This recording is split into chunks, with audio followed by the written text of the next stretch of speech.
धूम्रपान आपके लिए हानिकारक है। কিরে টিয়া, তাড়াতাড়ি কর, তোর দাদা তো খেয়ে বেরোবে রে। সরি দিদি, আমি এ বাড়িতে ঝিগিরি করতে আসিনি। তাড়াহুড়ো করলে আমি কিছুই করতে পারবো না। তুই এভাবে কথা বলছিস কেন টিয়া? বাধ্য হই দিদি, সকালবেলা উঠে জুতো সেলাই থেকে চণ্ডীপাঠ সবই তো আমি করি, কিন্তু তোমার পরিবারই তো লোক বেশি। কি পাগলের মতন বকছিস তুই টিয়া? এখানে আবার আমাদের পরিবার তোর পরিবার কি আছে? পরিবার তো একটাই, সেটা তোমার মনে হতে পারে কিন্তু আমার নয়। দাদা আজ কাজের লোক আনছে, মামা, তোমরা মোট 4 জন, কিন্তু আমি আর রাকেশ মোট 2 জন। আমাদের নিজেদের সংসার হলে কি আমাকে এত কাজ করতে হবে? টিয়া, কি হয়েছে তোর? আজ তুই এভাবে কথা বলছিস? তুই বল আমাকে, কি চাস তুই? আমার আর এক সংসারে খেতে ভালো লাগছে না দিদি। আজ আমি একা, কিন্তু ভবিষ্যতে আমার সন্তান হবে, তার জন্য সঞ্চয় চাই।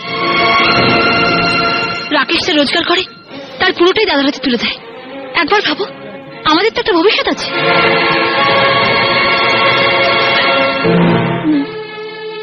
ঠিক আছে, প্রতি মাসে কত টাকা তুই জমাতে পারবি আমি জানি না,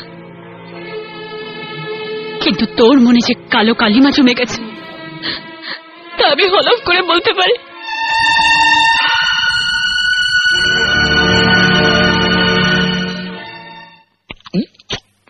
মাংসটা যা হয়েছে না একেবারে মক্ষম হয়েছে।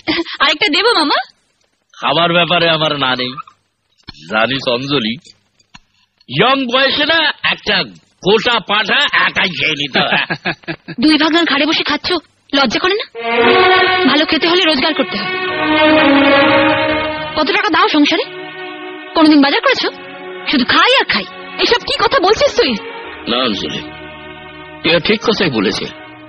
আরে যার রোজগার করার মুরত নাই তার এত খিদে পাওয়া উচিত নয়। ঠিক কথা বলেছে। মামা তুই পাতে জল ঢেলে দিলে? আমার আর খিদে নাই জানিস, জানো টিয়া, অনেকদিন ধরে ভাবতাম খিদে কামানোর অসুস্থ কোথা পাওয়া যায়। এই মোক্ষম ওষুধটা যে তোমার কাছে ছিল এটা আমার জানা ছিল না, আমার জানা ছিল না রে, আমার জানা ছিল না। মামা